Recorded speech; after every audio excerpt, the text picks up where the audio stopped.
mais uma vez vamos estudar através de perguntas e respostas. E vamos iniciar com o Evangelho segundo o Espiritismo. E a pergunta é o seguinte: o homem mau um dia se tornará bom? Todos nós, um dia, chegaremos à condição de espíritos perfeitos, espíritos puros, espíritos desprendidos da matéria. É essa a função da reencarnação. Evoluirmos, aprendermos, atingirmos a condição que Jesus se encontra. Os Espíritos dizem o seguinte: a maldade não é um estado permanente dos homens. Ela decorre de uma imperfeição temporária e que, assim como a criança se corrige dos seus defeitos, o homem mau reconhecerá um dia os seus erros e se tornará bom. A maldade não é criação divina. Deus nos criou por amor e para o amor. A maldade é o desvio da lei de amor. Não é criação em si. Quando nós não seguimos o caminho do bem, nós desviamos do roteiro seguro que nos leva à condição de espíritos felizes. É algo momentâneo. É algo temporário. Mas o que permanecerá em nós é a felicidade. O que permanecerá em nós é o bem. É tanto que a lei divina está escrita em nossas consciências, para sabermos fazermos as nossas boas escolhas. Porém, nem sempre nós fazemos as boas escolhas. Existe uma questão no Livro dos Espíritos que nos fala sobre isso, que alguém pode ter uma dúvida sobre isso. E no início, assim como a criança, que não conhece tudo, os pais o orientam. A criança não pode fazer escolhas, mas sobre a guarda, sobre a orientação dos seus pais, a criança vai discernindo o que é certo e o que é errado. E assim fomos nós. No início, Deus provê as nossas necessidades. Mas a partir do momento que nós já temos conhecimento, a partir do momento que nós vamos adquirindo a inteligência, desenvolvendo o potencial intelectual, nós já podemos fazer as escolhas corretas. Então, podemos ter muita inteligência e pouca moralidade. Por isso que existe tanta maldade no mundo. E os homens inteligentes podem fazer muito mal, porque eles sabem, eles conhecem, mais facilmente eles podem manejar e mais facilmente eles poderão enganar devido à sua inteligência. Porém, um dia este homem mau reconhecerá os seus erros e se tornará bom. Isso aí vale alguns comentários sobre essa questão. Reconhecerá os seus erros. É importante a gente falar sobre isso. Porque ninguém pode chegar à condição boa, ninguém pode se acercar do bem sem um reconhecimento dos erros. Não tem como chegar a lugar nenhum sem reflexão. Não tem como avistar o bem sem mergulhar dentro de nós, sem saber para onde vamos. Se nós não despertarmos a consciência e não percebermos que estamos errando, dificilmente nós chegaremos ao nosso destino. Então, todo espírito, para receber, para ser abençoado, aquinhoado com os benefícios do alto, primeiro ele vai ter que reconhecer.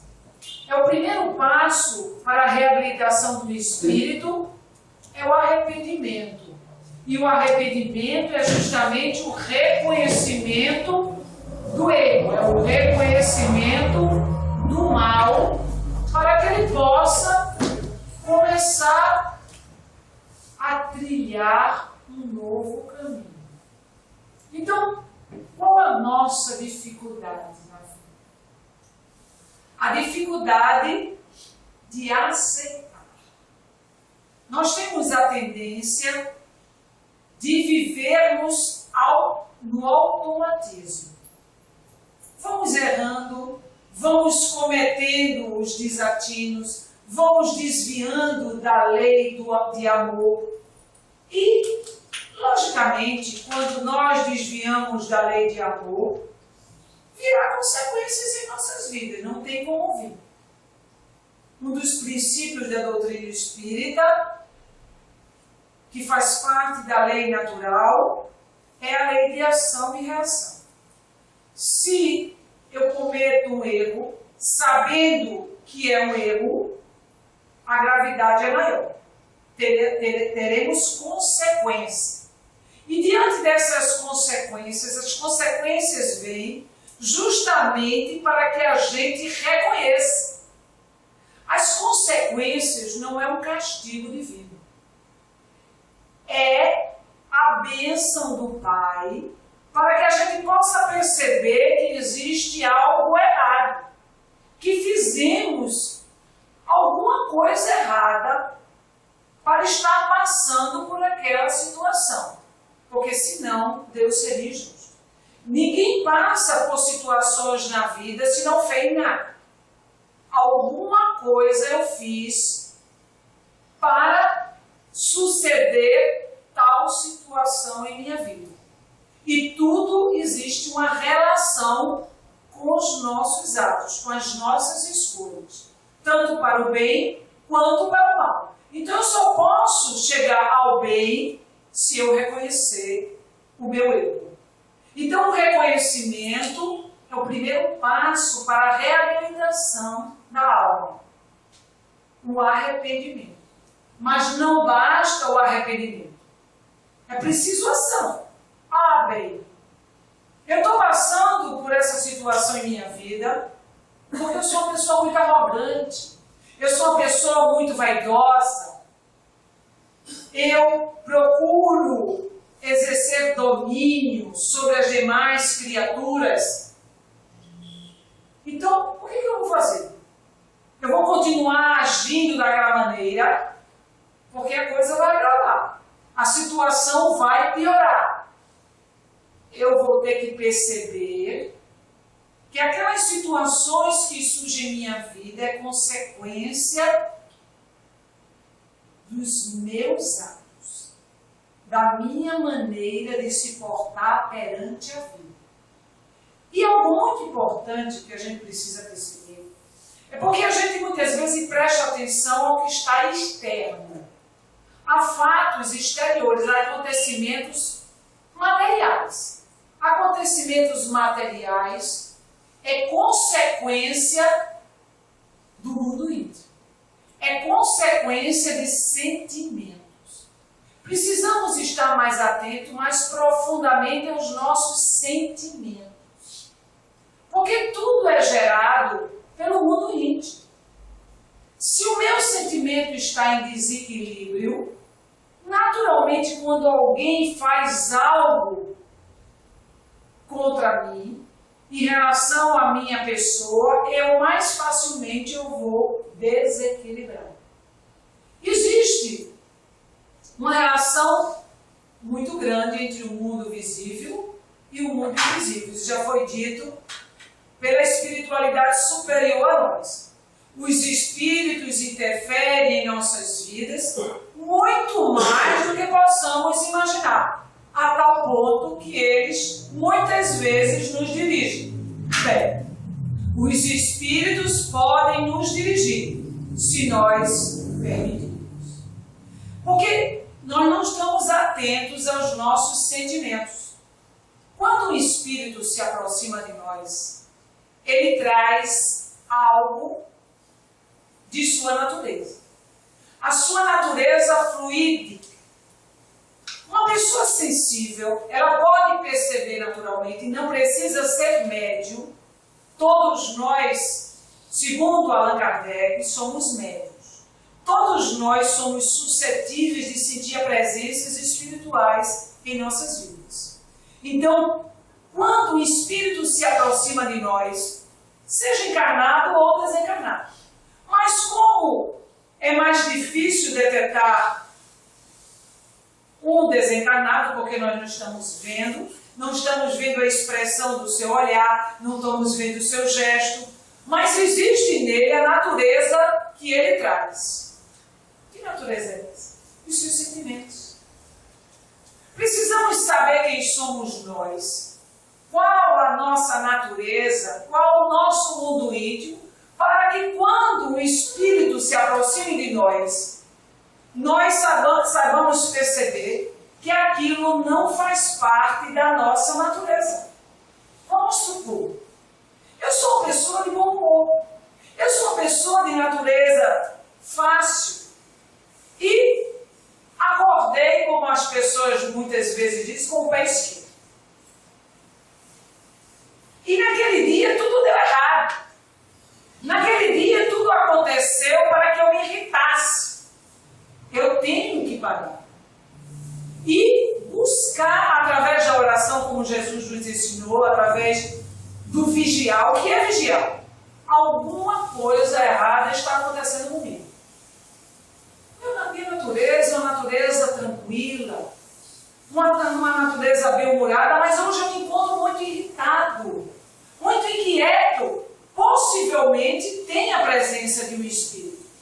Possivelmente eu baixei a guarda em algum momento. Eu permiti que aquele pensamento em desequilíbrio tomasse conta do meu mundo íntimo. Eu tomei alguma ação errada em minha vida. Eu fiz alguma coisa que vai de confronto à lei de amor. Então eu preciso perceber qual a razão daquela inquietude, porque existe uma razão. E quanto mais nós nos moralizamos, mais facilmente nós identificamos essas situações adversas em nossas vidas.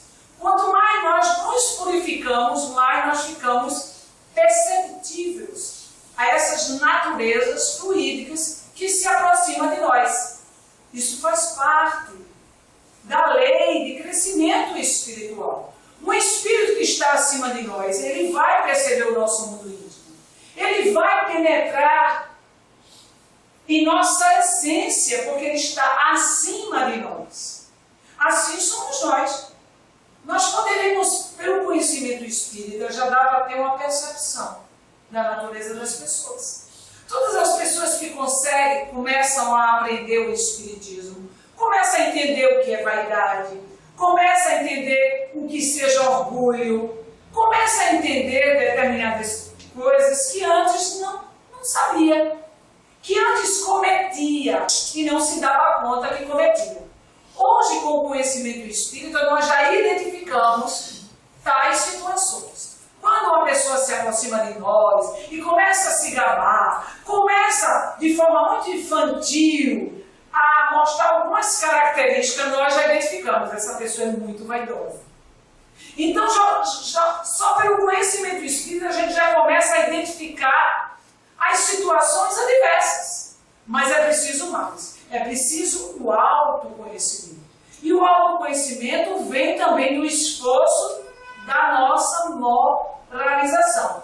Então, todos nós um dia deixaremos de ser espíritos imperfeitos e chegaremos à condição de espíritos libertos, livres, espíritos que amam como Jesus nos amou. Então a bondade divina nos permite reencarnar para, através da reencarnação, irmos nos redimindo dos nossos erros e crescendo para nos aproximarmos desse Pai amoroso.